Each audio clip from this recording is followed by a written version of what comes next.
Well, hello, everyone, and welcome to this podcast, Inside Career Technical Education. I'm pleased to have you here with us today. I'm Ann Baldwin. And I'm Jim Bologa, Ann's co-host, president and CEO of Porter & Chester Institute and YTI Career Institute. That's right. He's a busy guy, but never too busy to talk about the things that matter when it comes to both PCI and YTI. And we've got Kate Sciore with us today, and Kate is the vice president of operations for the Neurology Center of New England, and she is a firecracker. Not only does Kate have red hair, but she's a firecracker. So say hi to Kate.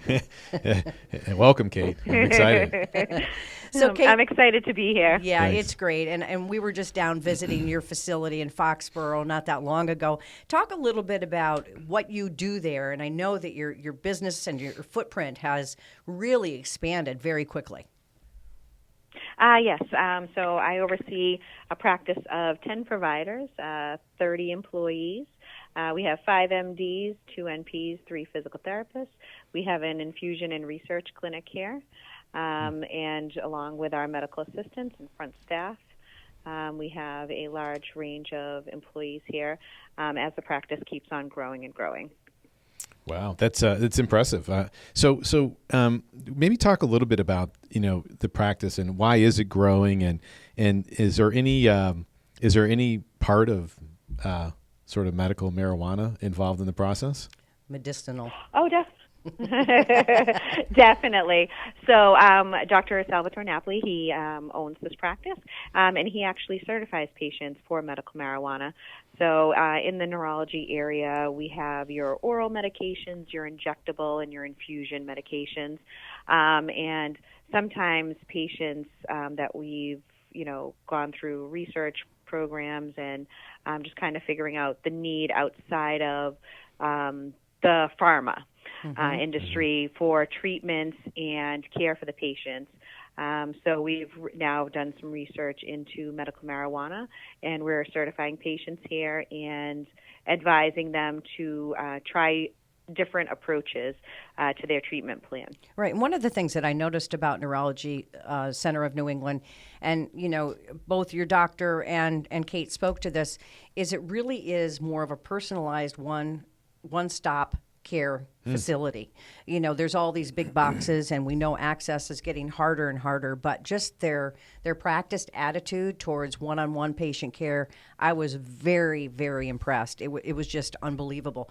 And one of the things, too, is, Jim, as you are well aware, they've got a great partnership with Porter & Chester Institute. So talk a little bit about that partnership and how Porter & Chester Institute and you all work together. So February makes it 6 years in the making of this great relationship. I feel it's very vital. I'm on the advisory board as well.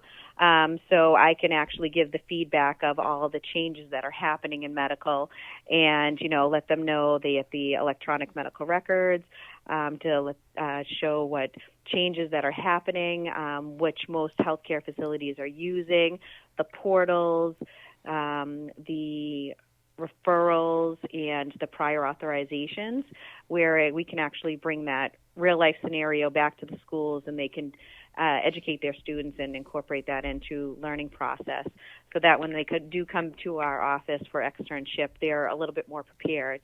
And so it's an easier approach for having that student do an externship and then hopefully hire that student as well here. Right. If you're just tuning in, we're speaking with Kate Sciore, and she's the Vice President of Operations for Neurology Center of New England. And Kate, when you and I met, you also mentioned that the externship, you can learn the basics, you can learn what you need to learn, but it also gives your practice an opportunity to try out the person to see if they're going to be a good fit within your practice. So in a lot of these cases, the externships turn into full-time jobs, but not always.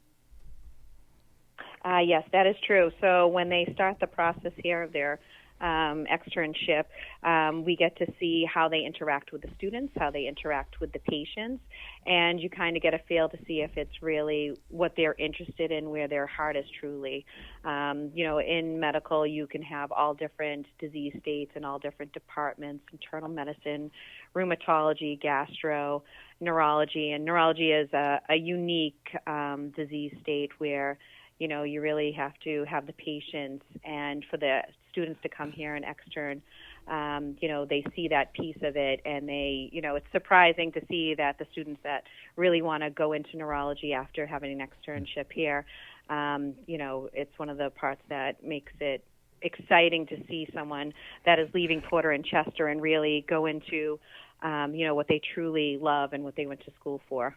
Yeah, Kate, what would be helpful is for the listeners is maybe just sure. Identify some of the qualities that you value, at your center in terms of, the qualities that the students need to possess that will make them a good candidate for an externship position, but more importantly, a great position them in a great way to get hired by you guys.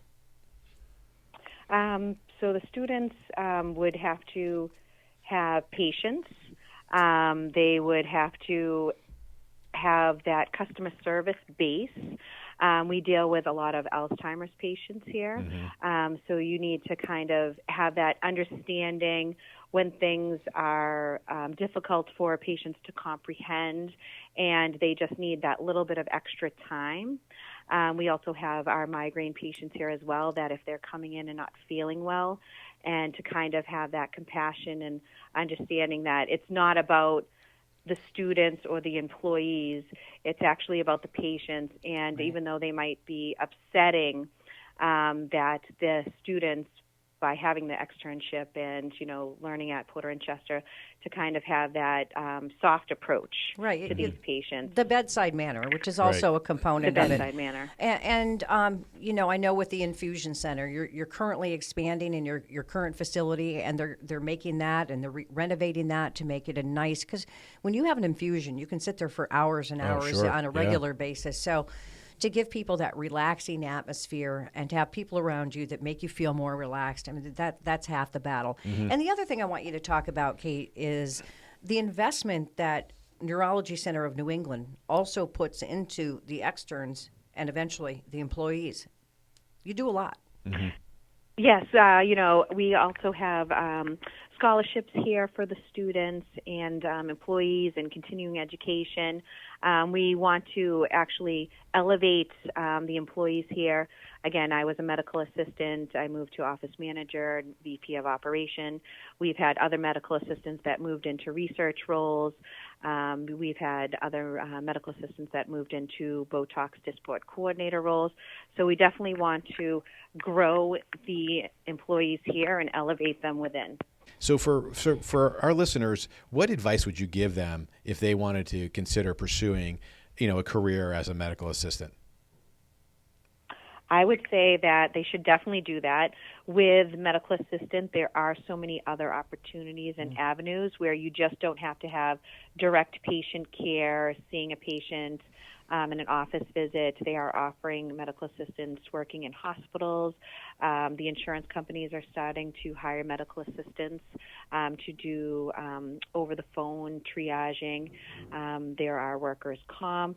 There are many opportunities in research and other departments in the medical field. So to kind of say that medical assistants are now kind of moving outside of that box. Right. It's almost an underestimated. It's almost an underestimated title, really. Yeah. Well, it's interesting in that our program deals with or addresses the clinical aspect as well as the administrative aspect. Right. But it certainly sounds from listening to Kate that it's actually getting a little bit more.